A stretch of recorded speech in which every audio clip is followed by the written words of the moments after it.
नमस्कार फ्रेंड्स, बहुत बहुत स्वागत है आपका आपके अपने चैनल हमारी ट्रिक पे। इतिहास के कुछ मोस्ट इंपॉर्टेंट प्रश्नों के साथ हम आपके सम्मुख हाजिर हैं।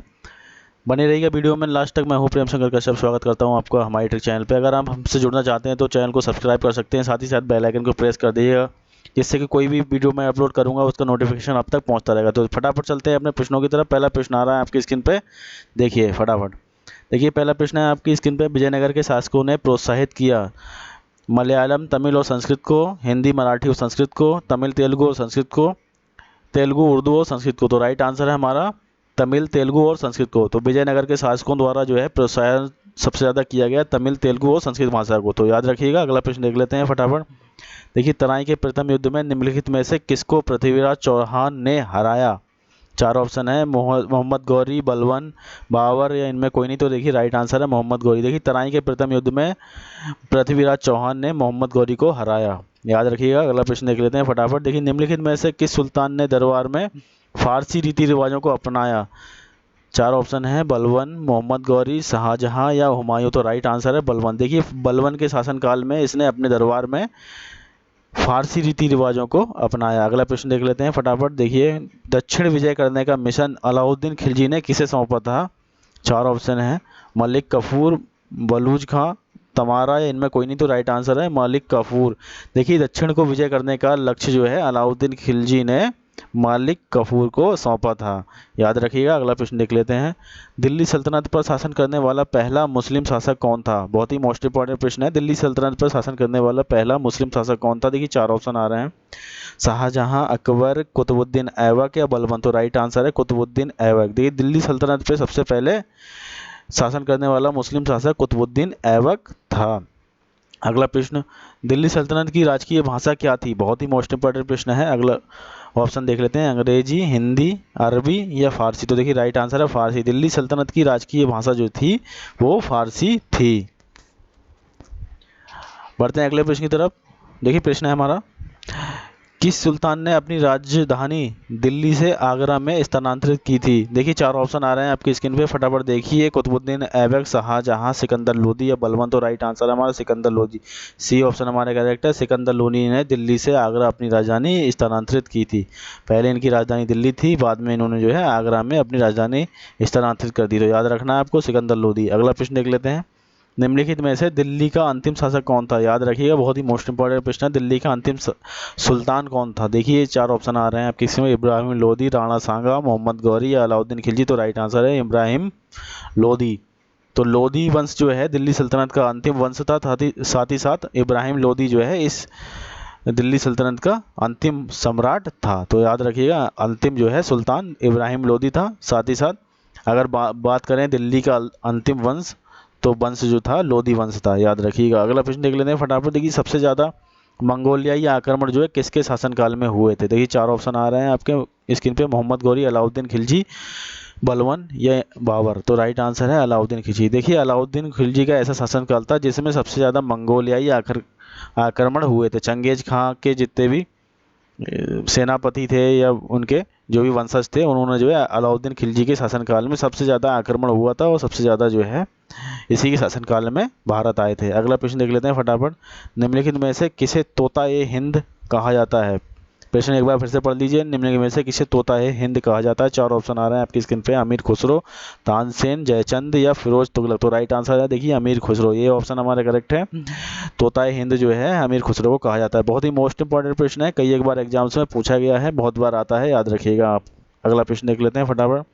देखिए, बलवनी साम्राज्य का संस्थापक कौन था? देखिए, एक बलवनी साम्राज्य था जिसका जो है संस्थापक बताना है हमें। चार ऑप्शन आ रहा है, बलवन, अलाउद्दीन खिलजी, फिरोज तुगलक या हसन गंगू। तो राइट आंसर है हमारा हसन गंगू। हसन गंगू जो है बलवनी साम्राज्य का संस्थापक था, याद रखना है आपको। अगला प्रश्न देख लेते हैं। देखिए, तैमूर लंग ने किस वर्ष भारत पर आक्रमण किया था?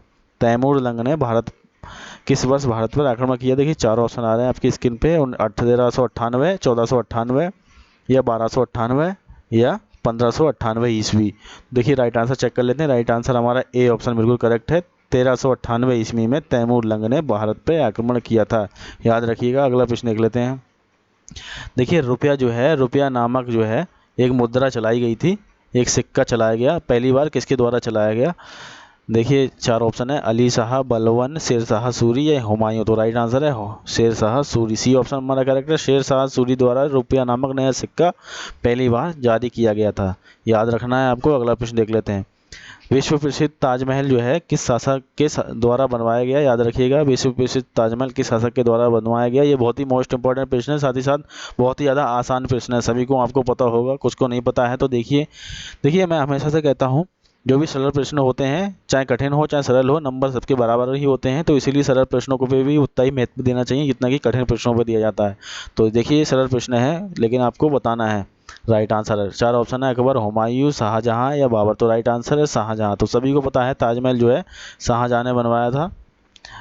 और कहाँ पे है? ये आगरा में है, सभी को पता होगा, याद रखना है आपको। अगला प्रश्न देख लेते हैं। बाबर की मृत्यु कहाँ पे हुई? काफ़ी इंपॉर्टेंट प्रश्न है। बाबर की मृत्यु कहाँ पे हुई? 4 ऑप्शन है, लाहौर, दिल्ली, काबुल या आगरा। तो राइट आंसर है काबुल। देखिए काबुल में जो है इसकी मृत्यु हुई। बाबर की मृत्यु जो है कहाँ हुई? काबुल में। अगला प्रश्न देख लेते हैं। देखिए रामायण का फारसी अनुवाद किसने कराया था? रामायण का फारसी अनुवाद किसने कराया था? देखिए 4 ऑप्शन आ रहे हैं आपकी स्क्रीन पे। अमीर खुसरो, बदायूंनी या बीरबल या इनमें कोई नहीं। देखिए राइट आंसर देखने से पहले एक बार फिर से प्रश्न पढ़ेंगे, ऑप्शन फिर से देखेंगे। देखिए रामायण का फारसी अनुवाद किसने कराया? अमीर खुसरो, बदायूंनी, बीरबल या इनमें से कोई नहीं। तो देखिए राइट आंसर है बदायूंनी, यानी कि बी ऑप्शन हमारा बिल्कुल ही करेक्ट है।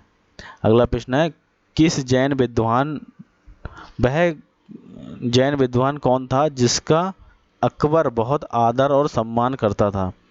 4 ऑप्शन है, देखिए हरि विजय, भद्रबाहु, टोडरमल या इनमें कोई नहीं। तो देखिए राइट आंसर है हरि विजय। ये ऑप्शन हमारा करेक्ट है। हरि विजय जो थे जैन विद्वान, प्रसिद्ध जैन विद्वान थे, इन्हें जो है अकबर बहुत ही आदर और सम्मान देता था। याद रखना है आपको। अगला प्रश्न देख लेते हैं। देखिए शाहजहां का मकबरा कहाँ स्थित है? काफ़ी इंपॉर्टेंट प्रश्न है, कई बार एग्जाम्स में पूछा गया है। तो शाहजहां का मकबरा कहाँ स्थित है? देखिए 4 ऑप्शन है, लाहौर, काबुल, आगरा या अजमेर। तो राइट आंसर है आगरा। देखिए आगरा में जो है शाहजहां का मकबरा स्थित है और यहीं पे इसने जो है ताजमहल भी बनवाया है। अगला प्रश्न है, ताजमहल के अंदर बगीचे को किस नाम से जाना जाता है? देखिए ताजमहल के अंदर एक बगीचा है, अगर आप गए होंगे देखा होगा आपने, तो उसको बगीचे को क्या नाम दिया गया है और किस नाम से जाना जाता है? 4 ऑप्शन है, मुगल गार्डन, मुगल बगीचा, ताजमहल फुलवारी या इनमें से कोई नहीं। तो देखिए राइट आंसर है मुगल गार्डन। तो हमारा ये ऑप्शन बिल्कुल ही करेक्ट है। मुगल गार्डन नाम से इसको जाना जाता है, जो ताजमहल के अंदर बगीचा है। याद रखना है आपको। अगला प्रश्न देख लेते हैं। देखिए मध्यकाल में भारतीय इतिहास में पेशवा का जो पद था, अगर उसकी तुलना वर्तमान में की जाए तो उस पद को किसके समतुल्य समझा जा सकता है? तो देखिए 4 ऑप्शन है, प्रधानमंत्री, गृह मंत्री, रक्षा मंत्री या वित्त मंत्री। तो राइट आंसर है हमारा प्रधानमंत्री। देखिए वीर शिवाजी के शासनकाल में जो पेशवा का पद था, अगर उनके शासनकाल से तुलना की जाए पेशवा के पद की, तो वर्तमान में प्रधानमंत्री के समतुल्य इसे समझा जा सकता है।